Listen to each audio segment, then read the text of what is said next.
ঝর্ণার কিচেন আজকে একটা রেসিপি করে দেখাবো।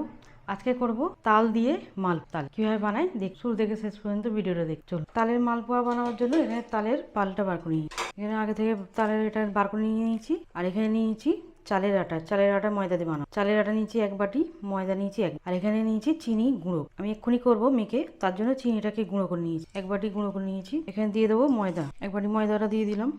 চালের আটাটাও দিয়ে দেবো। চালের আটা আমার কেনা চালের আটা, প্যাকেট নিয়ে নিলাম। অল্প করে নুন দেবো। এখানে খাবার সোডা নিয়েছি, খাবার সোডা দেবো। এই ছোট্ট চামচেতে 1 চামচে খাবার, একদম ছোট্ট চামচ। এখানে মৌরি নিয়েছি, মৌরি দেবো। এখানে মৌরি নিয়েছি, মৌরি দেবো। মৌরিটা দিয়ে দিলাম। এবার ভালো করে মিশিয়ে নেবো। শুকনো উপকরণ নিয়ে ভালো করে মিশিয়ে নেবো।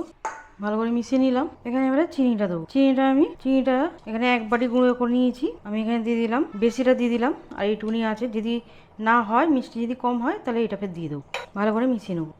ভালো করে মিশিয়ে নিয়েছি। আর এখানে এই চামচেতে তেলটা দেবো। চামচেতে ভরে 3 চামচের মতো দিয়ে দিলাম। এই চামচেতে ভরে 3 চামচে দিয়ে দিলাম। এর মধ্যে একটু জল দেবো, ভালো করে মিশিয়ে নেবো। আমি এখানে জল ব্যবহার করছি, এখানে দুধও ব্যবহার করছি। অল্প অল্প করে জল দেবো আর মেশাবো।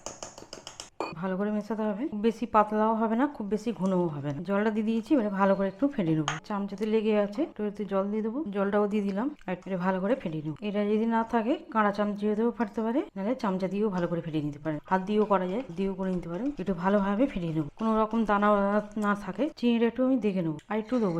চিনিটা যে যেরকম মিষ্টি খাবে সেরকম দিয়ে নেবো। চিনিটা একটু দিয়েছি, আবার এর ভালো করে ফেটিয়ে নেবো। আর এখানে তেল নিয়েছি, তেলটাকে আগে চালু করে দিন। সেখানে সাদা তেল ব্যবহার করছি আমি। এটা কীরকম হয়েছে দেখাচ্ছি। খুব বেশি ঘনও হয়নি, খুব বেশি পাতলাও হয়নি, এইরকম। ভালো করে ফেটানো হয়ে গেছে। তেলটা গরম হোক। আর এখন প্রচুর বাজারে তাল বেরিয়েছে, এরকম অনেক রকম খাওয়া যায়। আমি তালের বড়া বানিয়ে দেখিয়েছি, আজকে বানাচ্ছি তালের মালপোয়া। তেলটা গরম হয়ে গেছে, একটু ভালো করে এবারে মিশিয়ে নেবো। এবারে দেবো, এটা অনেকগুলি দেওয়া যায়, 4টে করে দেবো।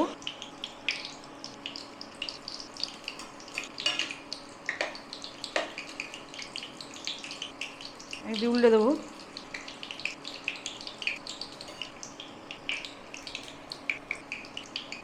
প্রথমে দিয়েছি বলে একটু উল্টে পাল্টে ভেজে নেবো। এরকম হয়েছে, তেল ছেঁকে কত সুন্দর হয়েছে। প্রত্যেকটাই ফুলবে, তেলটা ছেঁকে তুলে নেবো। এখানে এটা কমিয়ে দিলাম, তেলটা প্রচুর গরম হয়ে গেছে। আবার যতবার দেবো ততবার ভালো করে মিশিয়ে নেবো। এইভাবে একটু মিশিয়ে নিতে হবে। দিয়ে দেবো। এখানে বড় বড়ও করতে পারে, ছোটো ছোটোও করতে পারে। প্রত্যেকগুলি ফুলবে বলের মতো, কত সুন্দর ফুলছে।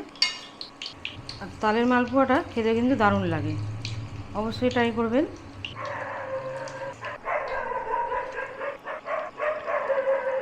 কিছুটা হয়ে গেছে, এখনো কিছুটা বাকি আছে। প্রত্যেকগুলি ফুলছে সুন্দর। আঁচটা কমিয়ে দিয়েছিলাম, একটু বাড়িয়ে দিলাম। কত সুন্দর হচ্ছে।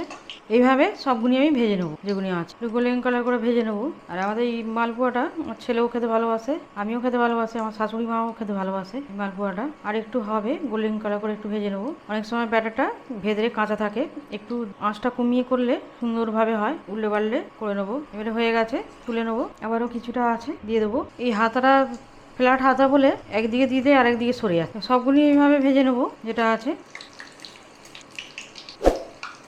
তেল ছেঁকে তুলে নিচ্ছি, সবগুলো আমার হয়ে গেল। প্রত্যেকটা কত সুন্দর হয়েছে, একদম রেডি হয়ে গেল তালের মালপোয়া। আমার রেসিপি ভালো লাগলে বন্ধুদের সাথে শেয়ার করবে, লাইক করবে।